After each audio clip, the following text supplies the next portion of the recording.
솔직하게 수요일 예배 잘 나오는 분들이 다 이뻐요. 수요일 예배를 잘 나와야 돼요. 주일은 당연한 거고. 자, 오늘 1절, 2절 이제 다시 보고 다시 3절로 넘어가려고 합니다. 그 오래된 영화 가운데 그 미국 영화죠 아마. 늑대와의 춤을 하는 영화가 있어요. 저는 그 TV에서 봤는데 백인 군인들이 인디안 그 아메리칸 인디안 부락을 쳐들어옵니다. 그 인디안들이 무기라고 하는 게 기껏 활이죠. 이 활을 가지고 말을 탄 백인 군인들, 총을 가진 그 군인을 어떻게 이길 수가 없잖아요. 인디언들은 평생 살아왔던 그 동네, 가꾸었던 그 마을을 버리고 깊은 산속으로 숨어 들어가는 거예요. 그때 인디안 추장이 평소에 가까이 지내고 또 서로 뜻이 통했던 백인에게 이런 이야기를 합니다. 사람이 살아가는 데는 여러 가지 방법이 있습니다. 그런데 그 중에서 가장 좋은 방법은 인간적으로 사는 겁니다. 인간으로 사는 겁니다. 이런 말을 했어요. 제가 그걸 기억을 해요. 조상직부터 살아왔던 그 본토 원주민 인디언들의 입장에서 볼 때는 문명인이라고 하지만은 백인들은 침략자고 점령자고 살인자가 분명하거든요. 그럼 세상을 살아가는 가장 좋은 방법은 편하게 사는 것도 아니고 또 많이 가지고 사는 것도 아니고 지식인으로 사는 것도 아니고 문명인으로 사는 것도 아니고 진정한 인간으로 사는 것이다 하는 것이에요. 그럼 인간이 뭐냐? 저 사람은 참 인간적이다. 인간적이라고 하는 말의 뜻이 무엇이겠느냐? 이제 사전적인 의미는 있겠지만은 설명 안 드려도 그 느낌은 알 수 있을 거예요. 인간적이다. 인간미가 있다. 현대 사회는 인간이기를 포기하고 사는 사람들이 점점 많아지고 있다는 거예요. 인간이기를 포기한 사람, 이거는 부당한 대우에 대한 그런 항의도 아니고 비인간적인 처우에 대한 반항도 아니고 또 자유를 뺏겨서 한 것도 아니고 스스로 인간이기를 포기한다는 거예요. 자, 예를 들면 우리 사람들은 누구나 어떤 것을 먹으면 우리 몸에 나쁘다 하는 것을 알고 있어요. 그런데도 계속 먹고 마셔요. 여러분 통계를 보면 6.25 때 죽은 사람보다 술잔에 빠져 죽은 사람이 훨씬 더 많답니다. 술 마시고 싸우고 술 마시고 운전하고 술 마시고 교육 엉망이 되고 가정 불화가 생기고 그걸 알지만은 스스로 포기하지 못하는 거예요. 도박 마찬가지. 마약 점점 더 심해지고 있어요. 여러분 담배값에 그 담배 피우면 해롭다는 경고 문자가 나오죠. 저는 방송에서 광고만 봤지 내가 담배 사보지는 않았으니까. 그다음 담배값에 그 흉측한 사진이 나와요. 그 폐가 어떻게 망가지고 이렇게 된 거 나와요. 그런데도 여성 흡연자, 청소년 흡연자는 점점 늘고 있다는 거예요. 사람답게 살기를 포기하고 인간답게 살기를 포기하는 사람들이 많다는 거예요. 저는 지금도 그 기억이 생생한데 나는 초등학교를 못 나오고 국민학교를 나왔어요. 그때 사은회라고 하는 걸 했어요. 시골 중학교에서도 졸업할 때 사은회를 했어요. 스승의 은혜는 그럼 막 우는 거예요. 뭐 애들도 울고 선생님도 울고. 그때 그 느낌을요 지금도 잊을 수가 없어요. 저는 김진태 선생님이라고 지금 90이 넘었는데 경북 어성 탐리에 살고 계세요. 지금도 제가 문안 전화 드리고 명절 되면 선물도 보내드리고 해요. 나도 할배야 지금. 그런데도 그때 그 느낌을 잊을 수가 없어요. 여러분 시골에서 뭐 사은회를 해봐야 뭐가 있었겠어요. 그런데도 그 마음이 넘쳐 있는 거예요. 지금 이게 없어요. 학부모 마음속에도 없고 학생들 마음속에도 이것이 다 없어져 버렸어요. 윤장님 요즘 사은회 합니까? 합니까? 나는 안 하는 줄 알았다. 그때 그 감격이 없는 게 왜 그러냐? 다 비인간화가 됐다는 거예요. 선생이 지 월급 받고 가르치는 거 우리는 등록금 내고 배우는데 가르칠 책임이 있고 배울 권리가 있는 거야. 맞죠? 그런 거예요. 이 인간 관계가 없어진 거예요. 단순히 지식의 전달자로만 있는 것이지 없어요. 옛날에는요, 애들 해초를 때리면 찾아와가지고 선생님 더 세게 때려서 인간 만들어주세요 이랬어요. 요즘 엄마들은 나무 귀한 녀석 왜 때려? 교육이 없어져 버리는 거예요. 다 비인간화가 되어버렸어요. 지금 사회 전반의 가치가 다 그렇고 여러분 교회 안에 신앙적인 가치가 점점 소멸해 가고 있는 거예요. 여러분 탕자 이야기에서 만약에 탕자가 돼지우리에 가지 아니하고 출세했다 할 때에 행복했겠느냐? 그러면 출세라고 하는 것이 무슨 영역에서 출세냐? 우리 기준으로 볼 때 돈 많이 벌고 높은 지위에 올라가고 그게 이제 출세잖아요. 그러나 탕자는 행복하지 못했을 것이에요. 왜? 아버지를 떠나서는 행복할 수가 없는 거예요. 아들 되기를 포기한 사람은 영원히 행복할 수가 없는 거예요. 아버지는 극히 인간적이에요.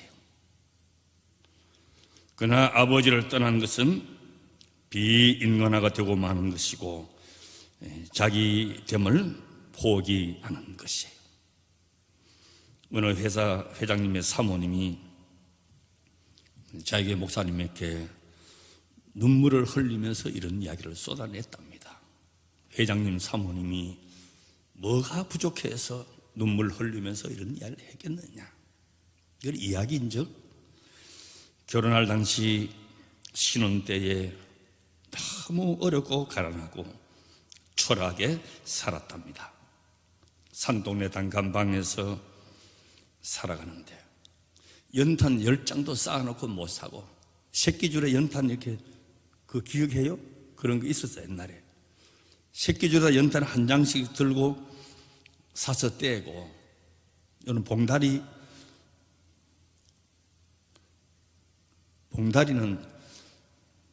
전방에서 파는 게 봉다리고 가게에서 파는 거는 봉지예요. 봉지. 봉다리 파는 사람은 아지매고 봉지 파는 사람은 아줌마고 그래요.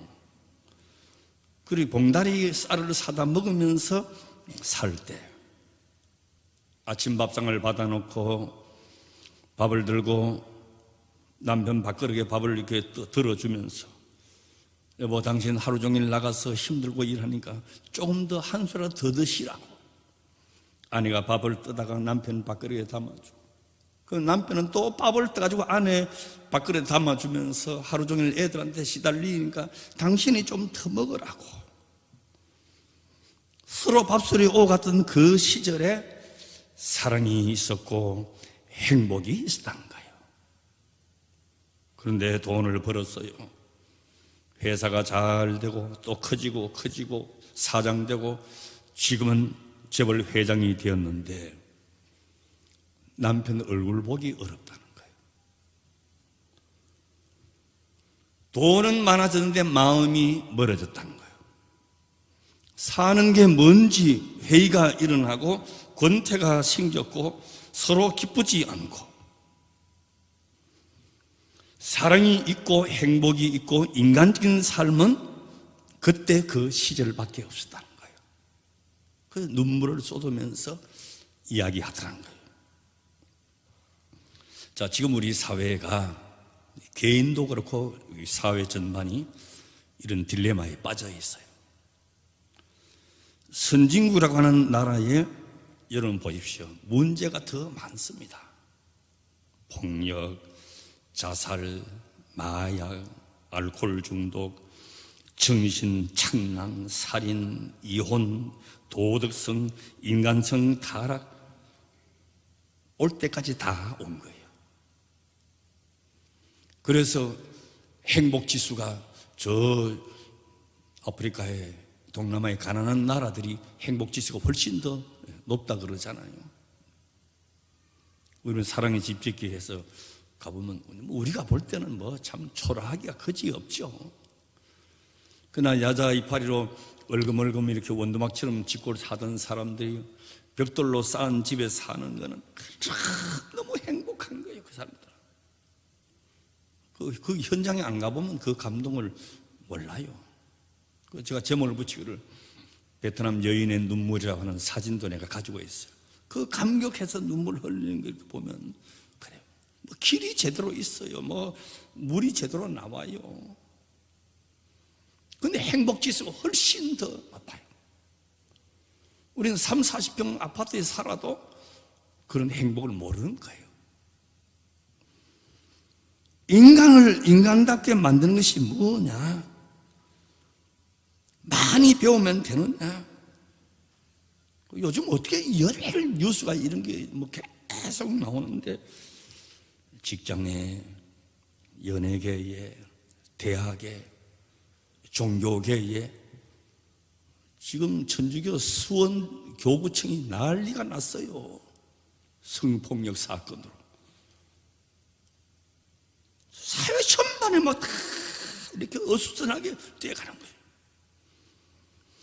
인간답게 사는 것이 뭐냐? 사람이 사람답게 되는 것은 따로 있다는 거예요. 교과서에 있는 것도 아니고 도덕성에 있는 것도 아니고 따로 있어요. 하나님의 형상, 하나님의 형상된 인간이어야 한다는 것이에요. 여기서 아멘 해야 인간 되는데 아멘도 안 하고 이렇게 하나님의 형상된 인간이어야 한다는 거예요. 하나님의 형상이 하나님의 영이 이성을 지배하고 그 이성이 육체를 지배해서 온전한 인격을 이룰 때에 비로소 사람이 되는 거예요. 로마서에서 줄곧 지금까지 드리는 모든 말씀이 전부 구원에 관한 말씀이잖아요. 로마서 지금까지 61번 벌써 로마서만 가지고 1년이 넘도록 했는데 아직 반도 못 왔어요. 육체 주도적인 인간, 본질상 진노의 자녀였어요. 정죄받을 인간이었어요.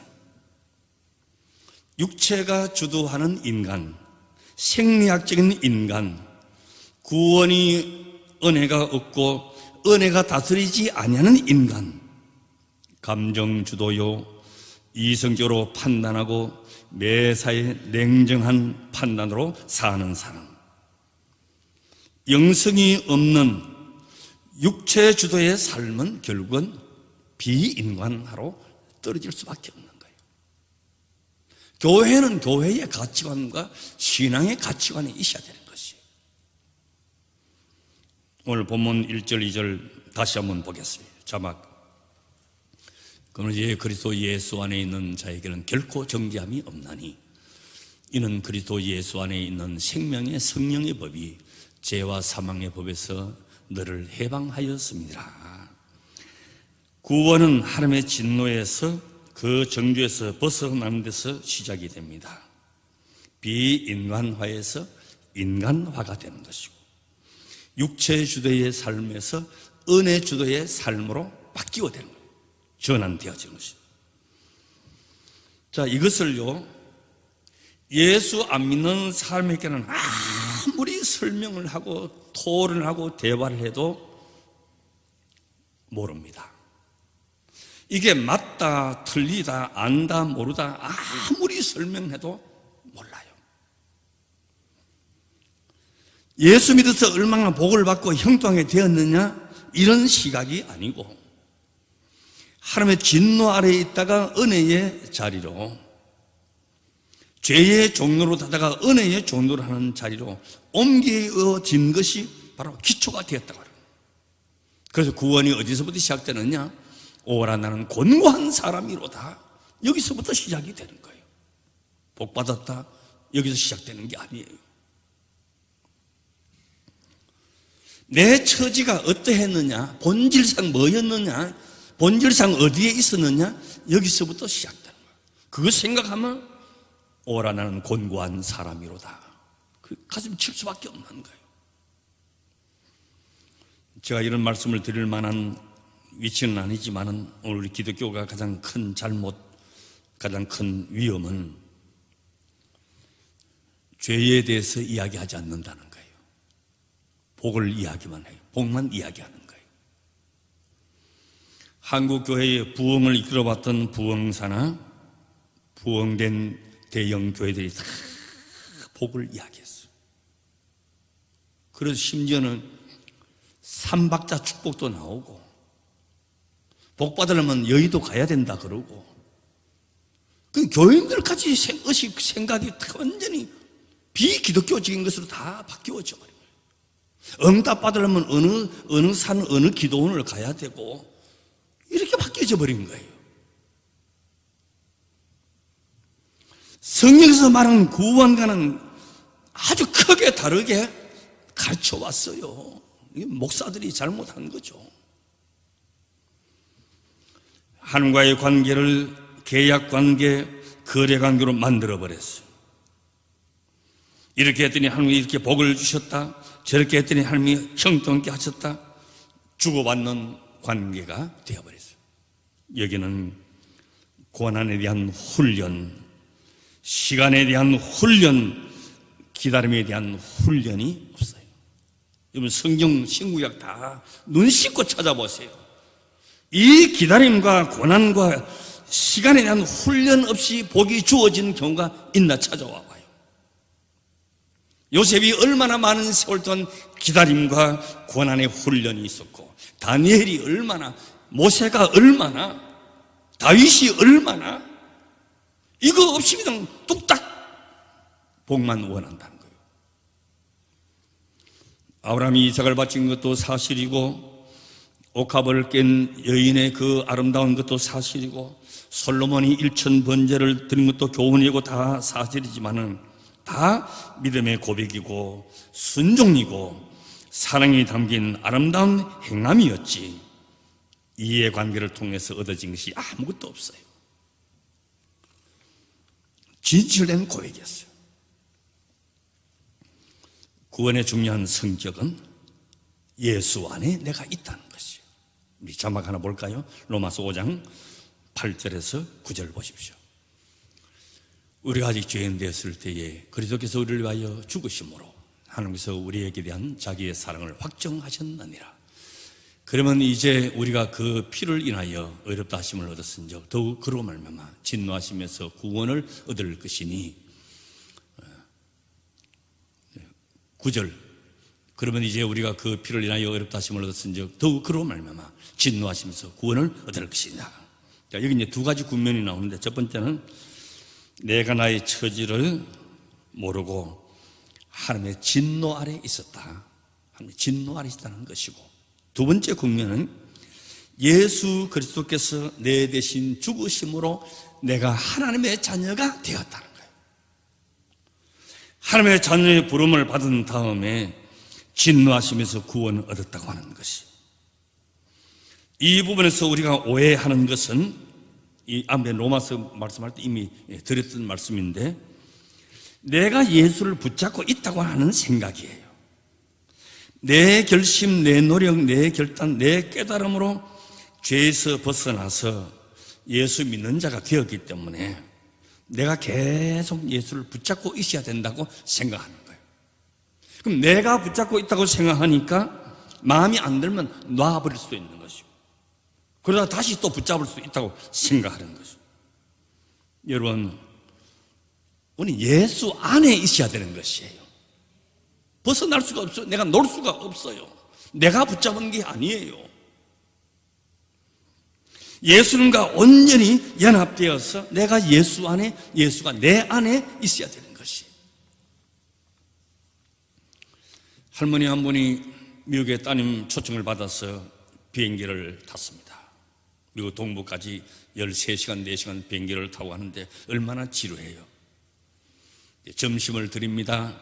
비빔밥 드릴까요? 뭘 드릴까요? 근데 할머니가 땅콩 좀 드실래요? 할머니 주스라도 좀 드세요. 옆에 있는 청년이, 아이고 할머니 속이 안 좋으십니까? 어디 불편하십니까? 왜 아무것도 안 먹고 이 먼 길을 굶고 그래 가시냐고 물으니까, 우리 딸이 비행기 태워준 것만 해도 고마운데 이걸 어찌 다 먹노? 안 먹어야지. 청년이, 할머니 그게 아니에요. 비행기 표값 안에 다 들어있어요. 그냥 공짜예요. 더 달라 해도 돼요. 그래 비빔밥 가져와. 비빔밥. 할머니 이제 착륙 시간이 다 돼서 지금 드릴 수가 없다고 쫄쫄 굶어서 갔다. 우리는 예수 안에 있어요. 수고하고 무거운 짐들을 다 맡기면 돼요. 주님 인도하신 대로 따라가기만 하면 돼요. 무엇인지 구하라 말씀하셨어요. 예수님이 나의 주인이시고 그 말씀이 생명의 양식이 되고 그의 인도하심이 완전한 것이에요. 고린도전서 1장 32절 말씀 보십시오. 너희는 하나님께로부터 나서 그리스도 예수 안에 있고, 어디에? 예수 안에 있고, 예수는 하나님께로 나와서 우리에게 지혜와 의로움과 거룩함과 구원함이 되셨다. 너희는 하나님께로부터 와서 그리스도 예수 안에 있고 예수 안에 있다. 로마서 6장 6절에서 9절을 다시 보겠어요. 우리가 알거니와 우리 옛사람이 예수와 함께 십자가에 못 박힌 것을 죄의 몸이 멸하여 다시는 우리가 죄에게 종노를 하지 아니하려 함이니, 이는 죽은 자, 그러니까 죄에서 벗어나 의롭다 하심을 얻었음이니라. 만일 우리가 그리스도와 함께 죽었으면 또한 그와 함께 살 줄을 믿노라. 그래도 예수와 함께 죽었고 그의 살으심과 나도 산 것이요. 이제는 다시 죄가 종노를 하지 못하고 나를 끌고 가지 못하고. 본문 2절 말씀 보십시오. 8장 2절. 이는 그래도 예수 안에 있는 생명의 성령의 법이 죄와 사망의 법에서 나를 해방하였다. 죄와 사망에서 나를 해방하였다.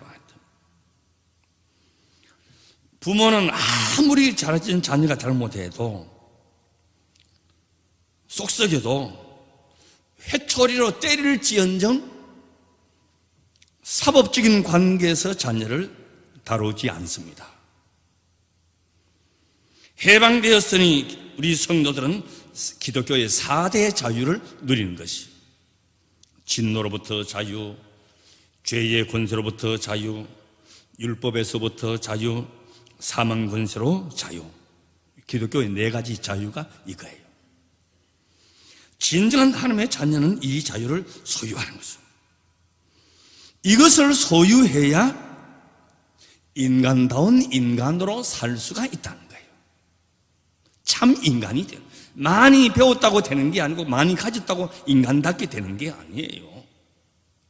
요즘 얼마들이 얼마나 교육을 많이 받고 환경이 좋아졌어요. 선생이 지 월급 받고 가르치고 우리가 당당히 월세금 내는 거야, 등록금 내는 거야. 비인간화가 되어버린 거예요.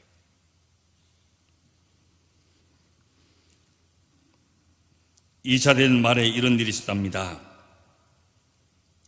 독일 나치군이 포로는 서로 이제 잡혀가는 거니까 미국 포로, 연합국 포로를 다 잡았어요.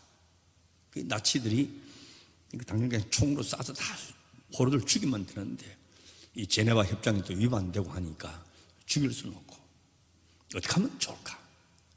그래서 나치들이 머리를 써가지고 하는 것이 저들끼리 서로 죽이게 만들면 되지 않을까? 그랬어요.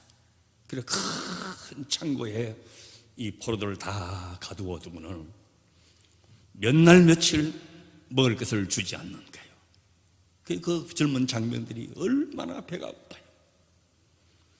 일주일 쭉 굶겨 놓으면 막 다 보이는 것이 뭐 빵처럼 보이겠죠.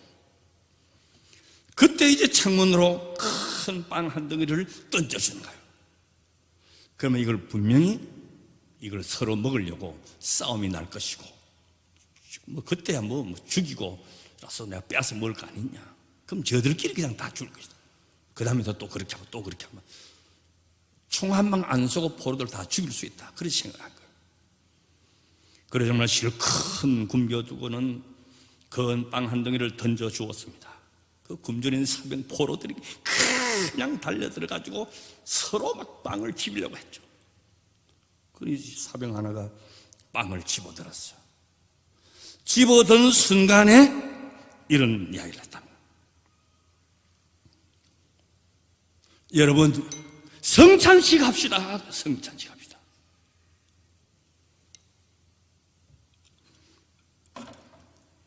여기저기서 조용해지고 엄숙한 찬송이 울려 퍼지기 시작합니다. 이걸 떼줘봐야 뭐 콩알 많은 떡대가 무슨 요기가 되고 굶주림이 해결되겠어요. 성찬식 합시다. 그 소리에 모든 포로들이 다 엄숙하게 찬송을 불렀다는 거예요. 인간됨이라고 하는 것은 여기에 있는 거예요. 배고픈 거면 먹고 싶어져. 그건 본능이죠. 물 마시고 싶죠. 그건 인간됨은 그걸 초월하는 거예요. 하나님의 자녀된 자가 예수와 안에 있는 그 모습이 이렇게 나타나는 것이에요. 사랑이 있고 은혜가 있고 감동이 있는 것이에요. 이런 가정 내에서 자녀를 다루는 것하고 회사에서 직원을 다루는 것하고 같아요, 틀려요? 달라요. 회사는 능력을 요구하고 실적을 요구합니다. 쓰기도 하고 딴 데로 보내기도 하고 잘못하면 해고도 시키고 징계위원회 회부도 하고 직장은 그렇게 하는 거예요. 그러나 가정의 자녀는 그럴 수가 없어요. 우리가 속이 상해서 어디서 이런 게 나왔나 하도 매를 들기나 하지만 내보내거나 버리지는 않아야 합니다. 왜? 내 자식이니까. 구원이라고 하는 것이 뭐냐? 하나님이 나의 아버지가 되시는 것이에요. 하나님이 나의 주님이 되시는 것이에요. 내가 못나도 버리지 아니하는 것이에요. 내 자식이 모자라도 남에게 탓하면 부모는 가슴이 아픈 거예요. 아픈 거예요. 구원은 하나님이 나의 아버지시다는 것이에요. 아버지와 자녀의 관계, 지극히 나를 사랑하시는 것이죠. 율법으로 다스리지 아니하고 은혜로 다스리는 것이죠. 2절 말씀과 같이 생명의 성령의 법 아래 우리가 있게 되는 것이죠. 옛날 율법으로 취급받을 때는 죄가 우리를 왕노릇 했어요. 왜냐하면 율법을 지키지 못하면 뭐가 됩니까? 죄인이죠. 죄인의 께는 죽음밖에 없는 거예요. 죄의 값은 사망이니라 그랬어요. 여기서 벗어날 길이 없어요. 그래서 죄와 사망에서 왕노릇 했어요. 이제 예수 그리스도로 말미암아 해방이 되었고, 이제는 은혜의 관계를 맺었어요. 하나님을 나의 아바, 아버지라 부르게 되었어요. 그러니까 감격밖에 있을 수가 없는 거예요. 이 산절 기간 동안에 이 은혜를 더욱 깊이 새기면서 본질상 진노의 자녀가 생명 얻었으니 이보다 더 큰 기쁨이 어디 있고 더 큰 감격이 어디 있겠는 말이죠. 이 은혜를 아는 자는 예배를 소홀할 수가 없고, 기도 안 할 수가 없고, 봉사하지 않을 수가 없고, 헌신하지 않을 수가 없는 것이, 이 은혜 자리에서 언제나 승리하게 되시기를 주의 이름으로 축원합니다.